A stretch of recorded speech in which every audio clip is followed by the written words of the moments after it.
Salut!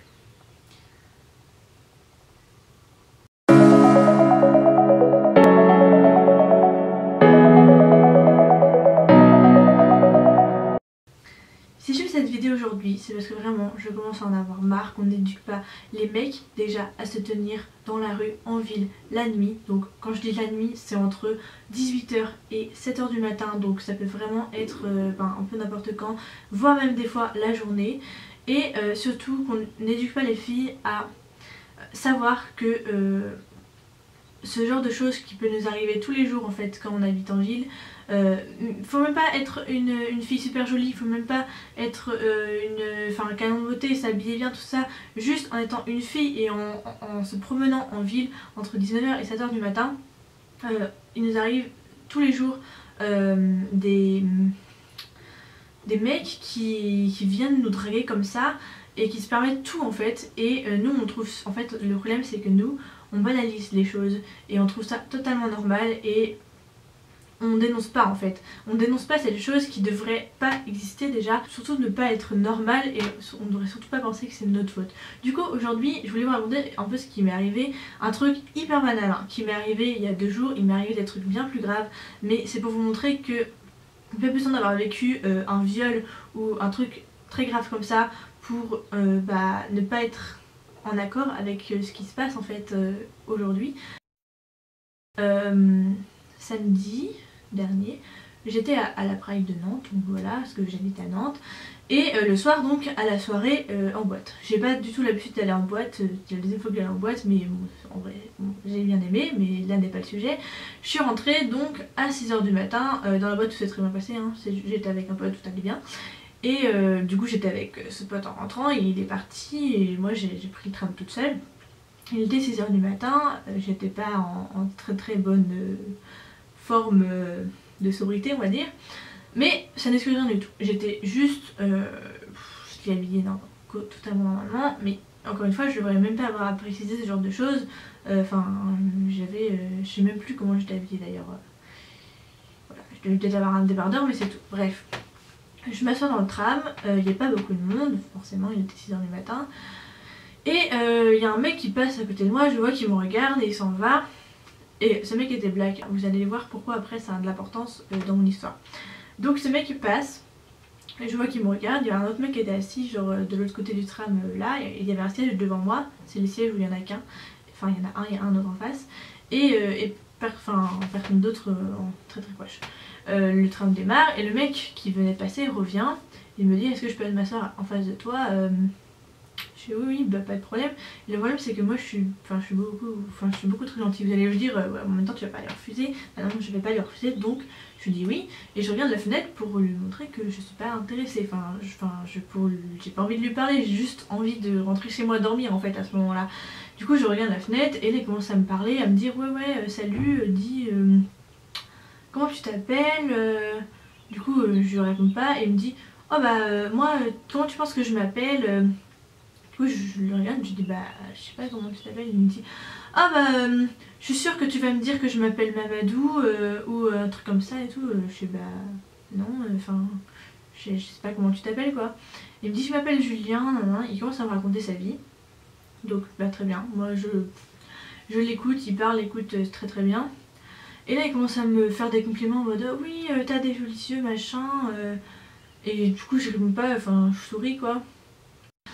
Il me dit ah oui j'aimerais bien faire comme ça machin, et je lui dis bah, j'ai un copain.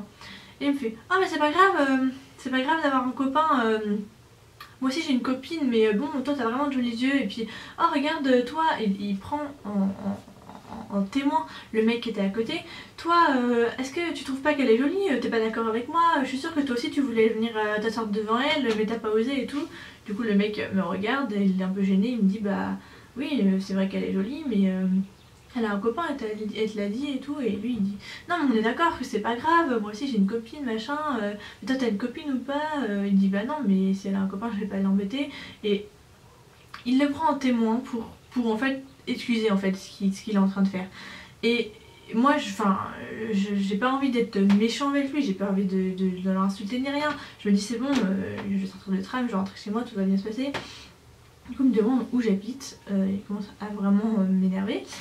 Et du coup je lui dis que je m'arrête, je lui dis le nom de mon arrêt et je lui dis que j'aimerais lui donner une petite TU parce que j'ai pas envie de lui dire le numéro de ma chambre ou où j'habite exactement. Et du coup il me répond qu'il habite dans le foyer des jeunes travailleurs. Donc je me dis super, ça veut dire qu'en fait il descend au même avec moi, mais je sais où il va. Donc il peut pas m'accompagner jusqu'à chez moi. On sort du tram, du coup il sort avec moi, et là il me dit oh j'ai envie d'un câlin machin. Et je suis en mode bah, en fait non, bah, on se connaît pas, je vais peut te faire un câlin comme ça. Et j'étais crevée, j'avais juste envie de vraiment rentrer chez moi. Je lui dis non mais vraiment je vais rentrer chez moi, j'ai envie d'entrer chez moi. Et il me dit non non mais je veux vraiment un câlin machin. Du coup je fais c'est bon allez je lui fais un câlin hop. Il a baissé plus heureusement. Et en partant du coup je lui dis bah oui mais enfin je re-insiste, j'ai un copain. Il me dit ah bah non mais ton copain de toute façon qu'est-ce qu'il a de mieux que moi, regarde je suis pas beau, franchement moi t'es hyper jolie, ma copine là je m'en fiche. Et demain je m'en ficherai, je pourrais te parler, je m'en fiche de ma copine. Et puis bon ton copain tu le connais depuis combien de temps, oh bah ça fait pas longtemps, moi regarde je suis mieux, on pourra vivre des trucs mieux et tout. Et du coup on commence à marcher vers, parce qu'on va partir du même côté. Et là au moment où lui il a tourné, je le sais parce qu'il y a un grand panneau foyer jeune travailleur, hop tu vas tourner mec. Il me fait oh j'ai encore envie d'un câlin, j'ai envie d'avoir ton Facebook, ah mais t'as intérêt à me répondre même si t'as une copine et tout, même si t'as un copain, t'as intérêt à me répondre, de toute façon je suis sûre que tu vas pas me répondre, donne-moi ton Facebook et le vrai et tout. Du coup bon comme il y a ma photo sur mon Facebook quoi, donc je suis obligée de donner mon Facebook, je lui donne mon Facebook. Il me demande encore un câlin, du coup je lui dis non, c'est bon j'ai vraiment envie de juste de dormir chez moi, au revoir et je m'en vais. Et en fait voilà c'est tout, c'est fini sur cette histoire. Comme je vous l'ai dit il n'y a rien d'extrêmement grave mais en fait c'est juste pas normal. Le mec n'a pas le droit, bon, il a le droit de venir me parler, tout le monde a le droit de venir me parler dans la rue, mais en gardant ses distances, il n'a pas le droit de m'obliger à lui faire un câlin, parce que oui c'est obligé, je suis bourrée, je suis fatiguée, il me saoule depuis 10 minutes, il sait très bien que j'ai qu'une envie c'est de me débarrasser de lui et qu'en fait je ferai tout pour me débarrasser de lui. Donc il me force en fait à faire ça pour avoir sa satisfaction personnelle et il n'a pas le droit de m'obliger à avoir du contact physique avec lui. Il n'a pas le droit de dire que mon copain n'est pas bien pour moi, que lui il est mieux, de juger en fait ma relation qu'il ne connaît absolument pas, et il n'a pas le droit de juger tout ce qui se passe dans ma vie alors qu'il ne me connaît pas, qu'il a juste trouvé que j'avais des beaux yeux, et tout ça ce n'est absolument pas normal. Et en fait j'en ai marre que tout le monde, enfin qu'on vive ça tous les jours et que personne ne réagisse, que le mec dans le tram, ok il était super gêné, lui aussi devait être en moment de soirée, il a juste dit mais déjà il lui a dit elle a un copain, il lui a pas dit laisse-la tranquille, c'est ce que ça voulait dire.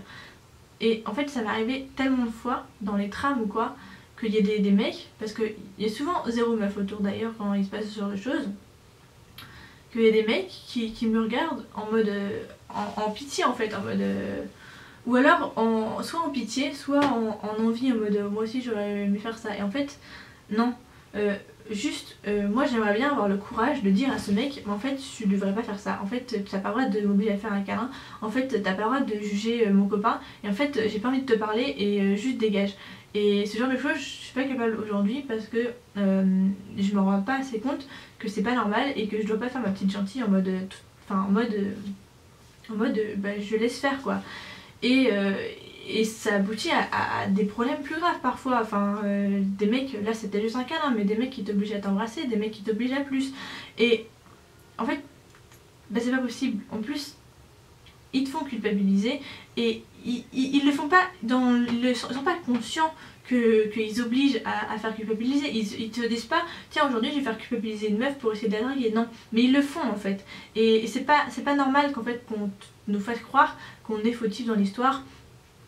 Qu'on aurait dû être plus ouvert d'esprit, qu'on aurait dû être moins coincé, qu'on aurait dû être plus gentil. En fait non, on devrait juste normalement ne pas accepter de faire un câlin à un mec dans la rue, de danser avec quelqu'un dans la rue, parce que tout ça ça m'est arrivé, hein. D'embrasser quelqu'un, enfin tout ça, ça ne devrait juste pas être normal et en fait on devrait juste pouvoir avoir le droit de dire non, moi je n'ai pas envie, j'ai envie de rentrer chez moi et casse-toi, et le mec se casse. Et ce serait le contraire. Ce serait le contraire. Le mec te dirait j'ai une copine, je me casse, tu le ferais. Déjà tu irais même pas voir un mec dans la rue, mais imaginons que tu le fasses quand même. Si tu te dis j'ai une copine, tu lui dis ah bah super, bah bon en fait, bah bonne réussite quoi et au revoir. Et bon, tous les mecs ne sont pas comme ça. J'ai rencontré des mecs justement en boîte qui m'ont dit, dès que je leur ai dit j'ai un copain, bonne journée, profitez bien vous deux machin, très respectueux. Et ça je remercie énormément les mecs qui sont comme ça. Mais en fait on ne devrait pas non plus avoir à les remercier, ces gens là, ça devrait juste être bah, la norme en fait. Tu lui dis j'ai pas envie, t'as pas envie. Et juste bah voilà, je te laisse tranquille. Et ça, tout ça, c'est une histoire de consentement en fait. Et le consentement, ça marche pas que dans le viol, ça marche partout, dans toutes les situations de la vie. Et je voulais faire cette vidéo pour le rappeler. Donc voilà, j'espère que ça aura aidé des personnes. Mon histoire est pas folle, hein, et c'est fait exprès. J'aurais pu vous raconter bien pire, mais en fait, c'est que ben c'est pas normal. Et c'est pas parce que c'est pas grave que c'est pas normal. Que c'est normal, je veux dire. Si je vous parle de ça aujourd'hui, c'est parce que sur mon Twitter, bon, qui est peut-être devenu très loin de mon Twitter qui était réservé pour YouTube au départ, mais en fait, à chaque fois qu'il m'arrive un truc comme ça dans la rue, j'ai décidé de l'écrire sur Twitter. Alors, j'ai oublié de le dire dans la vidéo, mais je vous invite bien évidemment à le faire aussi, en fait, à écrire sur Twitter ou sur les autres réseaux sociaux, parce que maintenant les hashtags marchent avec tous les réseaux sociaux, mais c'est quand même sur Twitter le mieux pour ça. Quand il vous arrive des choses comme ça, que vous pouvez penser au départ totalement banal, mais qui en fait vous a dérangé et pose problème aujourd'hui dans la société. Et du coup, pour ça, moi j'ai décidé d'utiliser le hashtag MeToo. Vous allez peut-être me dire que c'est un peu abusé peut-être d'utiliser ce hashtag parce que c'était au départ pour quand même visibiliser sur tout ce qui était vraiment viol et vraiment, on va dire, grave. Mais en fait, c'est pas moins grave en fait de se faire harceler dans la rue et de se faire embêter tous les jours. Et je pense que ce hashtag est là en fait pour visibiliser ce genre de choses. Du coup, je vous invite, si vous voulez, sur un compte Twitter le vôtre ou un compte Twitter anonyme, on s'en fiche, mais de visibiliser en fait toutes ces agressions qu'on subit tous les jours. Et moi, du coup, j'ai décidé de le faire tout le temps pour qu'en fait on voit que mis bout à bout, il y a tout le temps en fait et ça s'arrête jamais. Et du coup, je vous encourage vivement, si vous avez envie, à le faire vous aussi. Du coup, je voulais aussi en faire une vidéo en fait pour avoir plus de percussions, je sais pas trop comment dire. Ça fait longtemps que j'ai pas fait de vidéo, je vais juste faire en fin de vidéo parce qu'au début ça saoule. Je sais pas si j'en ferai souvent, mais en tout cas là j'avais besoin de prendre ma caméra. Et du coup j'espère que ça vous aura plu. N'hésitez surtout pas à venir m'en discuter, que ce soit en privé, en commentaire, n'importe où sur les réseaux sociaux ou sur YouTube. Je serais ravie d'essayer de vous aider ou de partager mes expériences, tout ça. Et surtout les filles, ne vous laissez pas faire, et les mecs, arrêtez d'insister en fait, laissez les filles tranquilles. Merci.